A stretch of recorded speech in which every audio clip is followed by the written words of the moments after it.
요즘 아이들을 보면 너무나도 풍족하게 삽니다. 그래서 사실 웬만한 선물을 줘도 아이들은 별로 감동을 하지 않습니다. 근데 저 때만 해도요, 정말 새 옷이나 새 운동화를 한번 신으려면 명절 때에 대해서만, 그것도 잘해야 얻어 입고 얻어 신을 수 있었습니다.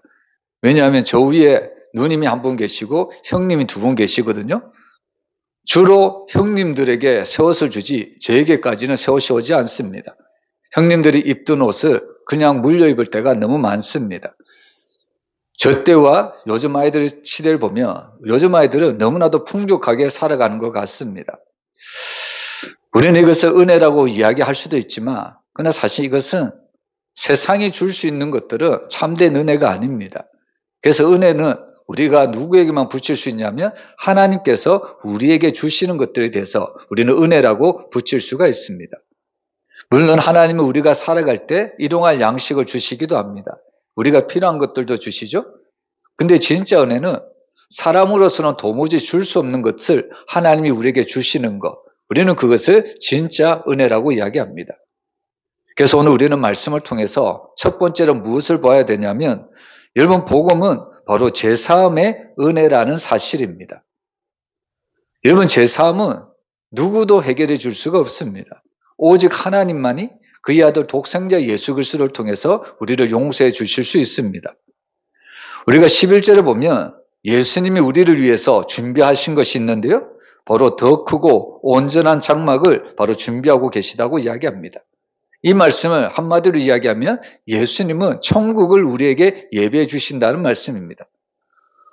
예수님께서 이 땅에서 공생의 사역을 하셨을 때 제자들에게 나는 하늘나라로 올라가겠다, 이 말을 들은 제자들은 근심합니다. 그때 예수님은 내가 왜 하늘나라로 올라가야 되는지 분명히 제자들에게 알려줍니다. 바로 너희들이 장차 이 천국에 올라올 수 있도록 예비하기 위해서 장막을 준비하러 바로 올라간다고 주님은 분명히 말씀하고 있습니다. 그래서 오늘 우리는 마지막 날 바로 예수님께서 우리에게 예비하신 천국에 우리는 들어가기 위해서 우리가 오늘도 믿음 생활을 할 수가 있습니다. 그러면 여러분들 한번 생각해 보세요. 천국에는 누가 들어갈 수 있을까요? 이번 천국에 들어갈 수 있는 조건이 있다면 딱 두 가지 조건이 있습니다. 어떻게 하면 우리가 천국에 들어갈 수 있을까요? 첫 번째는 뭘까요? 모든 사람에게 공통되게 들어가는 조건입니다. 어떻게 하면 언제 천국에 들어갈 수 있을까요? 여러분, 언제 천국에 들어갈 수 있나요? 모든 사람들이 공통적으로 이것에 해당이 되는데요, 사람들은 죽어야 천국에 갈 수 있습니다. 물론 예수님이 우리가 죽기 전에 오면 우리가 천국에 올라갈 수가 있겠지만 예수님이 재림하시기 전에는 모든 사람이 죽어야만 천국에 들어갈 수 있습니다. 그러면 여러분, 이 죽음이 우리에게 고통일까요? 아니면 이 죽음이 우리에게 소망입니까? 우리가 이 사실을 다시 한번 뒤집어 보면요, 죽음이라는 것은 우리에게 고통이 아닙니다. 왜냐하면 죽음을 통과해야만 우리가 천국에 올라갈 수 있기 때문입니다. 그래서 사실 믿는 성도들에게는 죽음이 우리에게 고난이 아니라 오히려 하나님 나라 가는 바로 한 송식이라는 것을 잊어서는 안 됩니다. 그리고 두 번째로, 여러분, 천국은 누가 들어갈 수 있을까요? 죽음을 통과해야만 천국에 첫 번째로 들어갑니다. 그러면 두 번째로, 천국은 과연 누가 들어갈 수 있을까요? 우리가 잘 알듯이 바로 죄가 없는 사람만이 바로 천국에 들어갈 수가 있습니다. 여러분, 천국에 없는 것이, 가장 결정적으로 없는 것이 뭐가 없을까요? 천국에는 뭐가 없을까요? 결정적으로? 죽음도 없겠죠? 근데 그 죽음은 뭐 때문에 왔을까요? 죄 때문에 왔습니다. 그래서 사실 천국이라는 것은 죄가 없는 곳입니다. 그래서 천국은 누가 들어갈 수 있느냐? 죄인들은 절대로 들어갈 수가 없는 겁니다. 근데 우리가 신앙생활을 해서 알지만, 말씀을 들어서 알지만, 여러분, 이 죄를 우리의 힘으로는, 우리의 행실로는 절대적으로 씻길 수가 없습니다. 우리가 지난주 계시록 말씀을 보았지만, 여러분, 결국에 이 천국에는 누가 들어갔냐면 어린 양의 보혈로 씻김을 받은 자가 들어갈 수 있다고 분명히 우리에게 이야기하고 있습니다. 우리가 이 땅을 살아갈 때 육신의 몸은 우리가 스스로 씻을 수 있죠? 목욕을 하든지 샤워를 하든지 우리의 더러워진 때는 스스로 씻을 수가 있습니다. 그러나 중요한 것은 우리의 몸은, 우리의 육신은 바로 육신의 때는 씻을 수 있을지는 모르겠지만 우리 영혼의 때는 우리 인간들의 그 공로로는 절대로 씻을 수가 없습니다. 그래서 계시록 말씀을 보면 천국에는 누가 들어가느냐? 바로 어린 양의 보혈로 씻김을 받은 자가 천국에 들어간다고 분명히 말씀하고 있습니다. 이 자리에 앉아있는 저와 여러분이 바로 어린 양의 보혈로 씻김을 받은 주님의 백성들임을 믿으시길 바랍니다. 그래서 오늘 12절에 보면요, 염소와 송아지의 피로 하지 아니하고 오직 자기의 피로 영원한 속죄를 이루사 단번에 바로 성소에 들어갔다고 이야기하고 있습니다. 여러분들, 사람들은 이 죄를 싫어합니다. 그리고 그 죄를 지워버리려고 엄청나게 노력을 하고 있습니다. 그리고 사람들이 생각하는 죄는 뭐냐면 지워야 될 목록이다, 지워야 될 행동이다, 이렇게 생각할 때가 너무 많습니다. 그래서 사람들은 죄사함을요, 더러워진 것을 깨끗하게 만든 일 정도로 생각을 하고 있습니다. 그래서 이 죄를 덮기 위해서 때로는 선한 일도 또 남을 돕기도 하는 겁니다. 착한 일을 할 수도 있는 겁니다. 내가 이렇게 좋은 일을 하면 내가 과거에 지었던 모든 죄들이 하나씩 덮이겠지. 내 죄도 용서해 주겠지. 마치 죄의 목록을 하나씩 제거하는 것을 죄사함이라고 생각할 때가 너무 많습니다. 그런데 오늘 히브리서가 보는 죄 문제는 전혀 다릅니다. 여러분, 문제는 내가 무엇을 했느냐가 아니라 나는 과연 하나님 앞에 설 수 있는 존재인가? 우리가 신앙생활 할 때 항상 이 관점으로 우리가 믿음 생활을 해야 합니다. 여러분, 하나님 앞에 설 수 있는 존재는 어떤 존재일까요? 죄가 없는 존재만이 하나님 앞에 설 수가 있습니다. 근데 중요한 것은 이 죄를 누구도 용서할 수나 이 죄를 누구도 속해줄 수가 없다는 말씀입니다. 그래서 사실 구약에서 날마다 제사를 드리죠. 근데 이 제사조차도 바로 이 죄의 장벽을 넘지 못했다는 겁니다. 우리가 레위기서 16장을 보면요, 대제사장은 1년에 단 한 번 대속죄일에 지성소에 들어갑니다. 그것도 피를 들고 그리고 두려움 가운데 지성소에 들어갑니다. 여러분, 왜 대제사장이 1년에 딱 한 번, 그것도 두려움 가운데 피를 가지고 지성소에 들어갈까요? 그것도 대제사장은 자신에게도 두려움이 있기 때문입니다. 행여나 제사를 잘못 드렸든지 아니면 행여나 자신의 죄 때문에 지성소에 들어가는 그 순간 자신도 죽을 것을 알기 때문에 그가 비록 하나님을 만나러 지성소에 들어가지만 그 또한 두려움을 가지고 바로 들어갔다는 이야기입니다. 그래서 사실 유대 전생에 보면요, 대제사장의 발목에 줄을 묶었다고 합니다. 왜 대제사장의 발목에 줄을 묶었을까요? 만약에 대제사장이 제사를 드리다가 자신의 죄 때문에 죽으면 누구도 지성소에 들어가지 못하잖아요. 그래서 그 발목에 묶인 그 줄을 통해서 대제사장, 죽음을 당한 대제사장을 끌어내기 위해서 바로 대제사장의 발목에 줄을 묶었다고 이야기하고 있습니다. 여러분, 사실 오늘 우리는 이 장면을 보면서 분명하게 우리가 알 수 있는 것은 인간은 하나님 앞에 바로 설 수 없는 절대적인 죄인이라는 사실을 우리가 인정할 수밖에 없습니다. 그래서 사실 사람들은 하나님 앞에 가까이 나아가기를 주저합니다. 오히려 두려워하는 거죠. 왜 주저하냐? 왜 두려워하느냐? 그것은 분명히 인간은 바로 죄인이라는 사실을 여기서 분명히 드러날 수밖에 없습니다. 근데 놀랍게도 오늘 예수님은요, 그 죄인들이 하나님 앞에 가까이 나아갈 수 있도록 그 모든 죄를 바로 십자가에서 단번에 용서하시고 해결해 주셨다고 말씀하고 있습니다. 누구의 피로 모든 죄를 용서해 주셨을까요? 바로 예수님의 피로. 그래서 우리는 예수님의 피를 보혈이라고 부르는 겁니다. 그리고 오늘 예수님의 보혈로 우리는 단번에 그리고 영원히 하나님 앞에 설 수 있는 의인의 자격, 그리고 주님 앞에 설 수 있는 하나님의 자녀된 모습으로 우리가 주님 앞에 나아갈 수가 있다는 겁니다. 그래서 사실 예수님께서 단번에 바로 우리가 주님 앞에 나아갈 수 있도록, 하나님 앞에 나아갈 수 있도록 모든 길을 열어주셨다는 것은 계속해서 보충해야 되는 것이 아니라 바로 이미 끝난 통과 사건이라는 것을 우리에게 말씀하고 있습니다. 구약의 제사는 끊임없이 반복적으로 제사를 드립니다. 그러나 예수님께서 십자가에서 십자가를 지시고 우리의 모든 죄를 용서하신 것은 단번에 그 모든 죄를 해결해 주셨다는 말씀입니다. 그래서 히브리서 10장은요, 예수님께서 우리에게 열어놓으신 길을 이렇게 표현합니다. 바로 새롭고 산 길이다. 바로 이렇게 이야기하고 있습니다. 여러분, 우리는 하나님 앞에 나아갈 수 있는 것은 우리의 공로나 우리의 의가 아닙니다. 바로 예수님께서 십자가에서 흘리신 그 보혈 때문에 바로 우리에게는 새롭고 산 길이 열렸다는 이야기입니다. 여러분, 이 말씀을 가장 어떻게 보면 선명하게 우리에게 보여주는 말씀이 바로 예수님께서 십자가에서 죽으실 때 바로 지성소를 가르고 있는 바로 그 시장이 찢어진 사건입니다. 여러분, 이 시장을 찍은 것은 사람이 아닙니다. 이 시장의 두께는 약 10cm 정도 되거든요. 근데 이 10cm 되는 정도의 시장을 여러분 사람들 찢을 수 있을까요? 거의 불가능한 겁니다. 우리가 종이 한 장은 사람들 힘으로 찢을 수 있겠지만 약 두께가 10cm 되는 시장을 찢는다? 거의 불가능한 거죠. 근데 놀랍게도 예수님이 십자가에서 운명하셨을 때 그 지성소에 있는 그 시장이 위로부터 아래까지 쫙 갈라졌다는 겁니다. 그것도 찢어진 것이 아니라 완전히 정중앙으로 이렇게 찢어졌다는 것은 무슨 의미일까요? 제가 말씀드렸지만 오늘 예수님의 그 십자가의 보혈을 통해서 이제는 우리가 하나님 앞에 나아갈 새롭고 산 길을 열어주셨다는 것을 의미하고 있습니다. 그래서 이제 우리는 하나님 앞에 나아갈 때 죄인의 모습이 아닙니다. 오히려 우리는 의인의 모습으로, 오히려 우리는 하나님의 자녀로 우리가 주님 앞에 나아갈 수가 있는 겁니다. 우리가 부모와 자녀들의 관계를 보면요, 자녀들이 어떨 때는 부모님께 가까이 가고요, 어떨 때는 자녀가 부모님을 가까이 나가지 못할 때가 있습니다.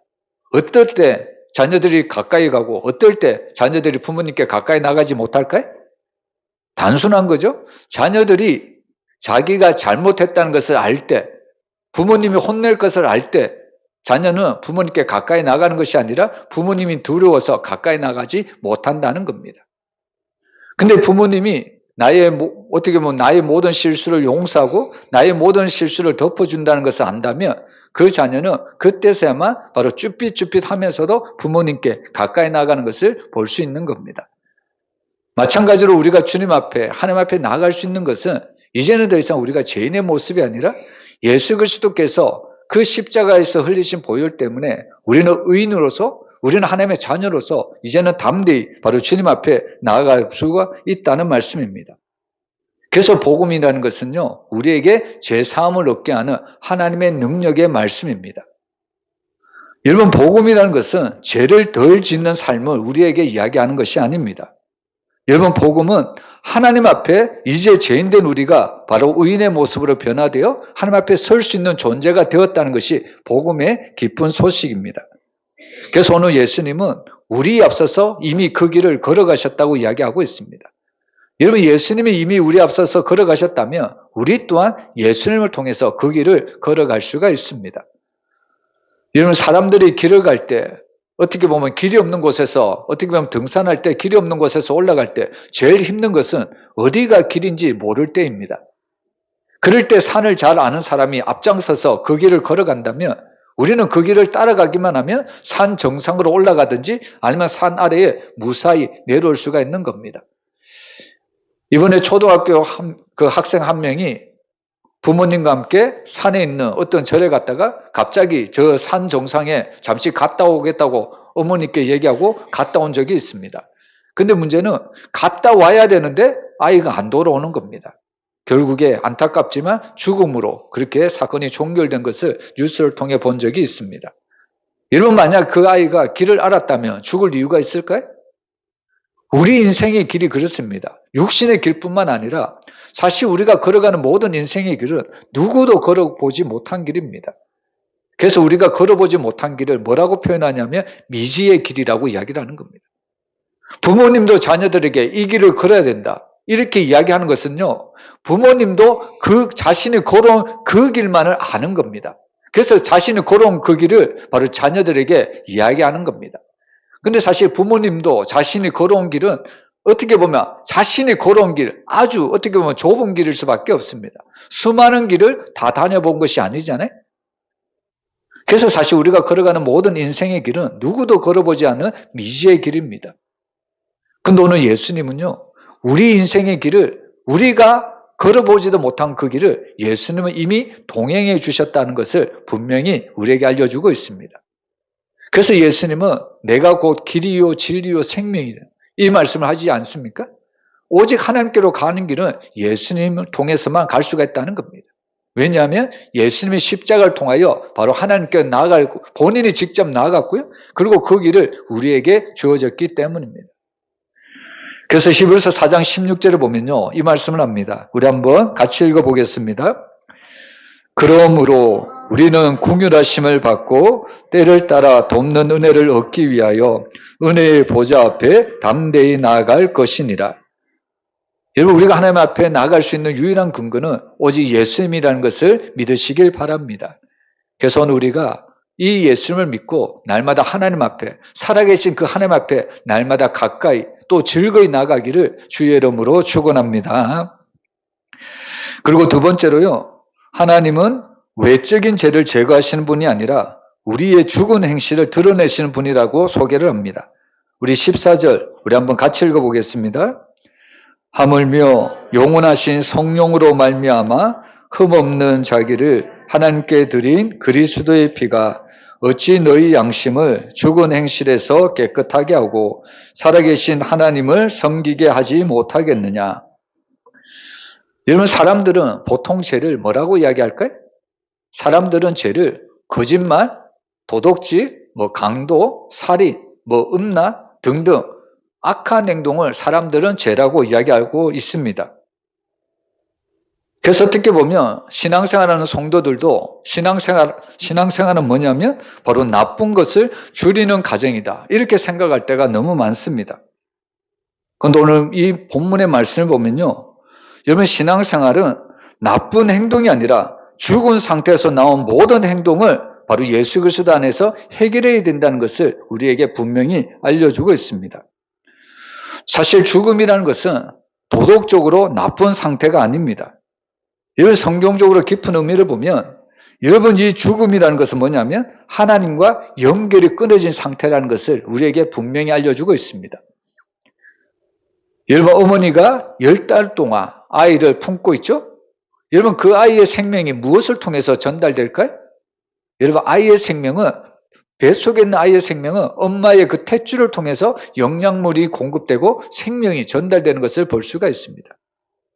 그리고 그 아이가 태어나서도 부모님을 통하지 않고서는 이 갓난아기는 절대로 살아갈 수가 없습니다. 그래서 사실 우리가 영적으로 봐도요, 우리의 생명은 하나님께로부터 오는 겁니다. 근데 하나님과의 나의 관계가 끊어졌다? 그것이 바로 죽음이라는 것을 분명히 성경은 우리에게 알려주고 있습니다. 근데 놀라운 것은요, 오늘 이 히브리서가 말하는 이 죽은 행실은 악한 행동만이 아니라 선해 보이는 그 모든 행동까지 바로 죽은 행실이다. 오늘 성경은 우리에게 이렇게 말씀하고 있습니다.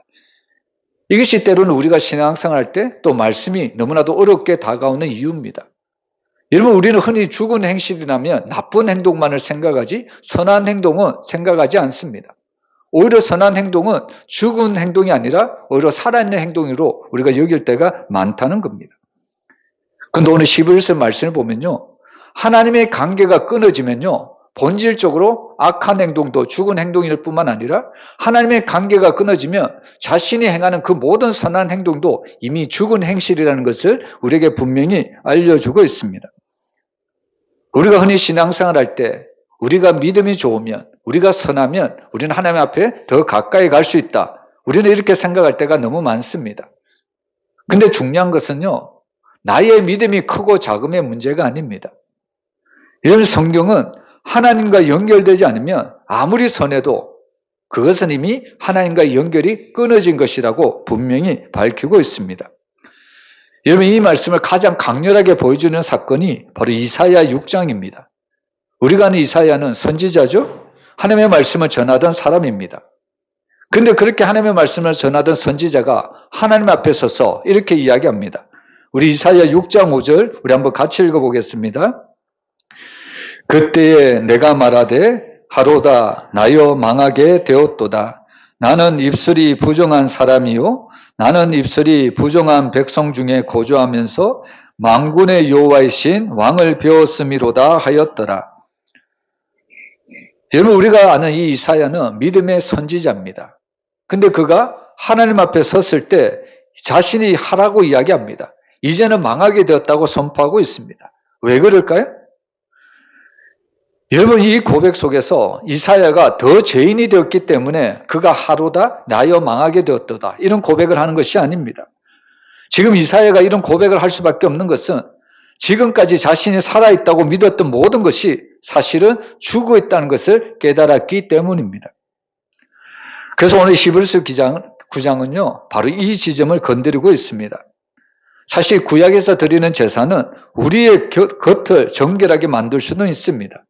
말씀해봐도 염소와 항소의 피를 부정한 자에게 뿌려 그 육체를 정결하겠다고 이야기하고 있습니다. 여기서 말하는 육체는 바로 외적인 영역, 눈에 보이는 부분을 이야기하고 있습니다. 제사라는 것은 겉을 깨끗하게 만드는 효과는 있다는 이야기입니다. 근데 문제는 뭘까요? 겉은 깨끗하게 할지는 몰라도 우리의 속 사람을 변화시키지 못한다는 이야기입니다. 우리의 보이지 않는 양심, 우리의 보이지 않는 내면, 여러분, 하나님 앞에서의 존재는 결국 이 구약적인 제사로는 깨끗하게 하지 못한다는 이야기입니다. 그래서 14절에 보면요, 그리스도의 피가 너희 양심을 깨끗하게 하사 죽은 행실에서 벗어나게 했다고 이야기하고 있습니다. 여러분, 이 말씀을 단적으로 이야기하면 바로 사람들의 죽은 상태를 드러내었다는 의미입니다. 그래서 사실 복음이라는 것은 뭐냐면 우리를 더 나은 사람으로 만드는 것이 아니라 오히려 복음은 내가 죽어 있었다는 사실을 폭로하고 있습니다. 그래서 사실 사도 바울 갈라디아서 2장 20절 그 유명한 고백이 나오는 것이 아닙니까? 내가 그리스도 예수와 함께 십자가에 못 박혔나니. 여러분, 사실 예수님이 십자가에 못 박혔을 때 사도 바울은 그 자리에 없었습니다. 근데 그가 복음을 깨닫고 복음의 영적인 원리를 깨닫는 그 순간 예수님이 십자가에 못 박았을 때 자신 또한 그 십자가에 못 박아 죽었다고 이야기를 분명히 하고 있습니다. 여러분, 성도들이 그 대표 기도를 할 때 간혹 이런 기도를 드리더라고요. 죄와 허물로 죽을 뻔하였던 우리를 예수님의 십자가의 보혈로 깨끗게 하여 주심에 감사를 드립니다. 여러분, 물론 우리가 이 기도가 어떻게 보면 은혜로운 기도인 것은 분명하지만 더 정확한 기도는 어떤 기도일까요? 죄와 허물로 죽을 뻔했던 우리가 아닙니다. 성경에 보면 뭐라고 되어 있을까요? 죄와 허물로 반드시 분명히 죽었다고 이야기하고 있는 겁니다.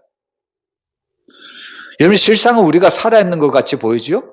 하나님과의 모든 관계가 끊어지면요, 우리는 살아있는 것이 아니라 죽은 사람이라는 것을 잊어서는 안 된다는 겁니다.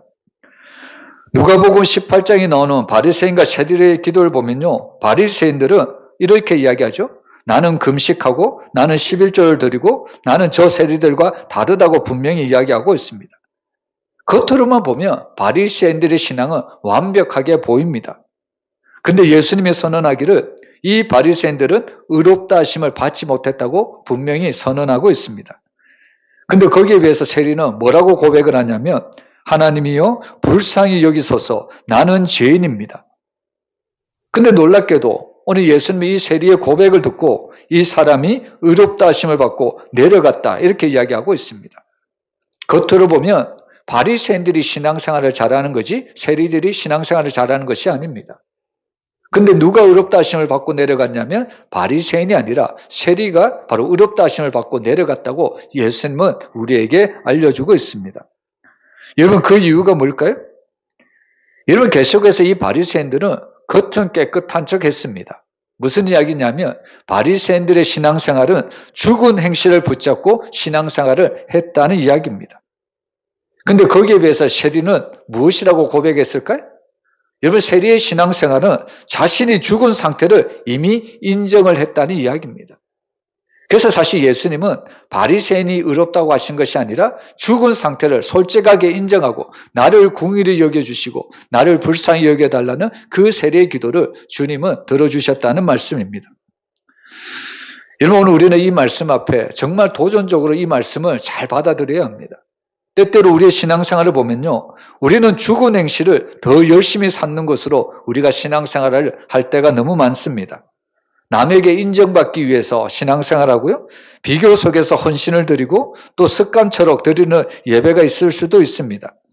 겉으로 보면 내 신앙은 대단해 보이는 것 같죠? 근데 그 속을 보면 하나님과 전혀 관계가 없이 하나님과 연결되지 않는 죽은 상태의 행실을 신앙생활을 하고 있을 뿐이라는 겁니다. 그래서 사실 복음이라는 것은 우리의 내면까지 아주 깊은 것을 우리에게 지적하고 우리의 내면을 드러내고 있습니다. 그래서 사실 복음이라는 것은 우리에게 기쁜 소식이기도 하지만 우리의 속 내면을 가장 깊게 드러내기 때문에 어떻게 보면 복음이라는 것이 너무나도 불편한 진실일 수밖에 없습니다. 근데 사실 중요한 것은요, 우리의 정확한 모든 부분이 다 드러나야만 그때서야만 우리가 치료를 할 수가 있습니다. 여러분, 의사가 환자를 치료할 때 의사가 그냥 환자에게 듣기 좋은 말만 얘기한다면 여러분, 환자가 정말로 제대로 치료받을 수 있을까요? 그렇지가 않습니다. 때때로 이 환자에게 강하게 얘기를 해야 될 필요가 있다는 겁니다. 예를 들어 그 술을 먹고 또 담배를 피워서 암이 왔다고 생각해 봅시다. 근데 이 의사는 이 환자에게 당신은 이 암에서 그 고침을 받을 수 있습니다. 그러면서 계속해서 이 환자에게 희망을 준다면 이 환자는 어떻게 할까요? 계속해서 술도 마시겠고 계속해서 담배도 피겠죠? 의사가 내 암을 고칠 수 있다고 하는데 그러면 자기가 즐기던 것을 계속하지 않겠습니까? 여러분, 그럴 때는 때로는 의사가 무섭지만 단호하게 당신은 당장 술을 끊어야 합니다. 당신은 당장 담배를 끊어야 됩니다. 그렇지 않으면 당신은 죽을 수 있습니다. 여러분, 이렇게 강하게 나가야만 환자들이 자신의 잘못을 깨닫고 술, 담배를 끊을 수 있다는 이야기입니다. 복음이라는 것이 바로 그렇습니다. 그냥 우리는 하나님의 은혜가 좋은 것이 좋은 거지. 여러분, 물에 물 탄 듯이 우리가 말씀을 받아들이면 우리의 삶은 전혀 변화되지 않습니다. 때로는 강하게 이야기를 해야만 우리가 정말 그 말씀에 충격을 받고 또 도전을 받고 우리의 삶이 변화가 된다는 이야기입니다. 그래서 오늘 예수님은 그 십자가에서 복음을 통하여 우리의 죽은 행실을 드러내고 있습니다. 근데 중요한 것은 우리의 죽은 행실, 우리는 도무지 이 죽은 행실을 해결할 수가 없는데 예수님은 그 십자가에서 죽은 행실을 바로 살아있는 행실로, 살아있는 믿음으로 우리를 변화시켜 가신다는 말씀입니다. 이번 계시록의 말씀에 보면 천국에 들어갈 자는 누구냐면 바로 거룩한 세마포를 입은 성도들이 천국에 들어간다고 이야기를 합니다. 그리고 이 거룩한 세마포는 바로 성도들의 옳은 행실이라고 분명히 알려주고 있습니다. 근데 사실 그 옳은 행실은 우리 스스로는 그 옳은 행실을 할 수가 없습니다. 예수님의 의와 예수님의 그 보혈의 능력으로 우리의 모든 것을 덮어주셨기 때문에 오히려 그 세마포는 예수님이 우리에게 입혀주셨기 때문에 우리가 하나님의 자녀가 되어 천국에 올라갈 수가 있다는 이야기입니다. 그래서 오늘 우리는 바로 우리가 살아갈 때 신앙생활은 죽은 행실을 우리가 하면서 신앙생활하는 것이 아닙니다. 날마다 하나님이 주신 그 제사함의 은혜를 가지고 날마다 믿음으로 하나님이 우리에게 주신 그 은혜를 가지고 우리가 신앙생활을 해야 됩니다. 여러분, 오늘 우리는 죽은 행실이 아니라 살아있는 믿음으로 하나님 앞에 날마다 나아가기를 주의 이름으로 축복합니다. 그리고 마지막으로 하나님은 우리에게 언약을 새롭게 여시는 분이라고 말씀하고 있습니다. 우리 15절 말씀 우리 한번 같이 읽어보겠습니다. 이로 말미암아 그는 새 언약의 중보자시니 이는 첫 언약 때의 범한죄에서 속량하려고 죽으사 부르심을 입은 자로 하여금 영원한 기업의 약속을 얻게 하려 하심이라. 아멘. 여기 보면 옛 언약이 나오고요. 그리고 새 언약이 나오고 있습니다. 여러분, 옛 언약과 새 언약을 중재하는 그 중보자는 예수님밖에 없습니다. 그래서 사실 예수님은 단순한 해결사가 아니라 우리를 하나님의 관계에서 끊어지지 않도록 하나님과의 모든 관계를 이어주는 영원한 중보자라는 것을 우리가 잊어서는 안 됩니다. 그래서 여기서 말하는 새 언약이라는 것은 새라는 이 카이로스라는 단어는요, 시간적으로 새로워지는 것이 아니라 완전히 질적으로 완전히 변화된 상태를 이야기하고 있습니다. 그래서 성경에 보면 누구든지 그리스도 안에 있으면 새로운 피조물이다 이렇게 이야기하고 있습니다. 사람을 고쳐서 쓰는 존재가 아니라 하나님은 완전히 질적으로 변화시켜서 하나님 앞에 나아갈 수 있도록 예수님께서는 우리의 모든 것들을 바로 인도하신다는 이야기입니다. 우리가 출애굽기 24장에 보면요, 하나님은 이스라엘 백성들에게 시내산 언약을 주십니다. 그리고 모세는 피를 뿌리며 선언하는데요, 이는 여호와께서 너희와 세우신 언약의 피라, 이렇게 이야기하고 있습니다. 근데 이 언약을 보면요, 조건적이라는 것을 알 수가 있습니다. 무슨 말이냐면 이 언약을 순종하면 복을 받고 불순종하면 저주를 받는다는 이야기입니다. 결국에 이 시내산 언약은요, 인간의 상태에 따라서 유지되는 언약입니다. 근데 사실 이 언약은 오래가지 못하죠. 우리가 잘 알듯이 모세가 시내산에서 하나님의 율법을 받고 있을 때 산 아래에서는 어떤 일이 일어납니까? 이스라엘 백성들이 금송아지를 만들고 우상 숭배하는 일이 발생하고 있다는 겁니다. 모세가 산에서 내려오기 전에 이미 이스라엘은 이 언약을 깨트려 버렸다는 말씀입니다. 그래서 사실 오늘 우리는 이 금송아지 사건을 어떻게 이해를 해야 되냐면, 이 장면은 이스라엘 백성들의 단순한 배신이 아니라 인간이란 존재는 언약을 유지할 수 없는 존재라는 것을 이 금송아지 송을 통해서 우리에게 분명히 밝히고 있습니다. 인간이 하나님과의 언약을 지키려고 해보지만 여러분, 그럴수록 더욱더 멀어질 수밖에 없다는 말씀입니다. 그래서 하나님은 이 언약을 인간 편에 맡기시는 것이 아니라 이제는 하나님은 자신이 스스로 예수님을 통해서 우리에게 새로운 길, 새 언약을 우리에게 열어주셨다는 말씀입니다. 우리에게 주신 새 언약은요, 인간의 순종에 달린 언약이 아니라 바로 하나님의 행위에 달린 언약, 바로 예수 그리스도의 그 십자가의 언약을 통해서 우리에게 새롭고 살 길을 열어주셨다는 말씀입니다. 그래서 오늘 히브리서 9장 15절에 보면요, 이는 첫 언약 때의 범한 죄에서 속량하려 하심이다, 이렇게 이야기하고 있습니다. 여러분, 이 첫 언약은 아담 때의 범한 죄라는 것을 우리가 알 수가 있는 거죠. 근데 놀라운 것은 이 첫 언약 때의 범한 죄에서 속량하려 하심이다. 무슨 의미냐면 예수님의 그 새 언약은요, 현재의 죄만이 아니라 과거의 실패까지도 포함하고 있다는 것을 우리에게 알리고 주고 있습니다. 여러분, 하나님은 우리에게 이렇게 말씀하는 것과 똑같습니다. 너희는 한 번도 언약을 지킨 적이 없다. 그럼에도 불구하고 나는 너희를 절대로 포기하지 않겠다는 것이 예수님이 십자가를 통해서 우리에게 주신 새 언약의 말씀입니다. 여러분, 사실 이 진리를 가장 깊이 보여주는 사건이 바로 예수님이 십자가를 지시기 전에 바로 떡과 포도주를 나누는 그 성만찬 사건에서 바로 나타났다는 것을 우리가 알 수가 있습니다. 예수님은 떡과 잔을 나누시면서요, 이 잔은 내 피로 세우는 새 언약이라고 제자들에게 나누어 주십니다. 근데 사실 이 예수님께서 성만찬을 하실 때 이때가 언제냐면 제자들이 예수님을 버릴 그때입니다. 베드로는 부인할 것이고요, 제자들은 도망할 것입니다. 여러분, 사람들은 만약에 이런 사실을 알면 여러분, 성만찬을 하는 것이 아니라 오히려 제자들을 호통을 치거나 오히려 제자들과 모든 관계를 끊어버릴 겁니다. 근데 예수님은 이 모든 것을 다 아시면서까지 바로 떡과 잔을 나누어 주셨다는 이야기입니다. 그러면서 하시는 말씀이 나는 지금 너희와 새 언약을 세우겠다, 이것을 이야기하고 있습니다.